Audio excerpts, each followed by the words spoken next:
रात आ रही है, आज तो 24वीं होगी, 25वीं 27 को 29 3 रातें हैं। इन रातों को जिंदा करना है, अल्लाह की इबादत करनी है, मस्जिद में आ जाए और माशाल्लाह के इत्काफ में बैठे हैं, उनको भी रातें मिल जाती हैं। तो जाहिर नसीब अगर कोई 10 दिन का इत्काफ नहीं कर सका तो आखिरी 3 दिन का इत्काफ कर। आवाज नहीं आई किसी, क्योंकि इन दिनों में मार्केट पूरे रूप पे होती है, कारोबार अरूज पे होता है, लेकिन रब की रहमत भी अरूज पे होती है।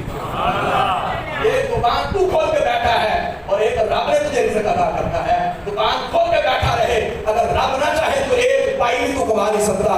ये रिज़्क़ रब ने दिया है, इज्जत रब ने दी है, दुकान मालिक ने दी है, ये जिस्म पे लिबास रब ने अदा किया है, बोलने की ताकत रब ने अदा की है। तो काश एक जिंदगी में ऐसा दिन भी आए कि हम 3 दिन अल्लाह के घर में धरना मार के बैठ जाए, या अल्लाह जब तक बख्शेगा नहीं तेरे घर से जाएंगे।